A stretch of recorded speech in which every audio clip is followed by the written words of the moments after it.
ሰላም ቤተሰብ እንዴት ነው? አማን ነው? ሰላም ነው አላችኋለሁ። የተመሰገነ ነገ ልክ እንደተለመደው የእንግሊዝ ፕሪሚየር ሊግ ጨዋታ ይጀምራል። ቀን 2 ሰዓት ተኩል ላይ አርሰናል ከአስቶን ቪላ የሚያገናኝ ጨዋታ አለ። እሱ በጣም ተጠባቂ ጨዋታ ነው።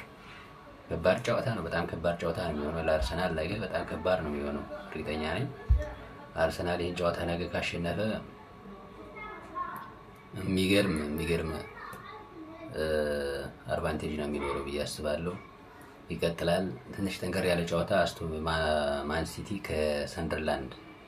ይህም እንዲሁ ቀላል ጨዋታ አይሆንም። ሰንደርላንድ ትልልቆቹን እየገነዳደሰ ነው ነጥብ እያስጣለ የመጣው ከሲቲ ጋር። ሲቲም እንደዚሁ ቀላል ጨዋታ ይጠብቀዋል ብዬ አልገምትም። ያው ዝሮ ሲቲ ሊያሸንፍ ይችላል፣ ግን ደግሞ ቀላል አይሆንም ብዬ ነው የምገምተው። ሌሎቹም እንዲሁ እንደተለመደው ቼልሲም እንደዚሁ በበርንማውዝ የሚቀጣ ይመስለኛል። ምክንያቱም በቀደም ከሊድስ ጋር 3-1 ተሸንፏል። አሁንም እንደውም ከሊድስ የተሻለ አቋም ነው ያለው በርንማውዝ። በበርንማውዝ የሚሸነፍ ይመስለኛል። ቼልሲ ራሱ እንደዚሁ ጥሩ አቋም ላይ አይደለም። አርሰናልና ባርሴሎና ላይ ጥሩ አቋም አሳይን። ከዛ በኋላ ደግሞ ያው የቼልሲ ነገር እንደዚህ ነው፣ ወጣ ገባ ነው በቃ የነሱ። ሌላኛው ሊቨርፑል ነው። ሊቨርፑል በሊድስ አሁንም ጠንካራው ሊድስ ሆኗል። ምንም እንኳን ከወራጅ ቀጠናው ግርጌ ላይ ቢገኝም እንኳን ራሱ ለሊቨርፑል እጅ ይሰጣል ብዬ አልገምትም። ምክንያቱም ሊቨርፑል ካለው የወቅታዊ አቋም አንጻር ለሊድስ አድቫንቴጅ ሊሰጠው ይችላል ብዬ ገምታለሁ።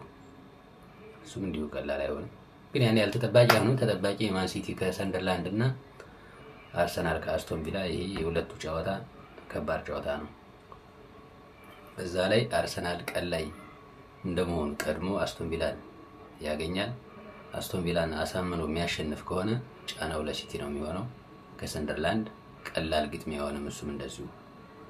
አርሰናል በአስቶን ቪላ የሚሸነፍ ከሆነ ግን ሲቲ የፈለገ ሰንደርላንድ ቢከብድም እንኳን የሞሽለት ጨዋታ እንደሚያደርግ ነው የማስበው። ምክንያቱም ነጥቡን ለማጥበብ ሰንደርላንድን አሳምሮ የሚያሸንፍ ይመስላል።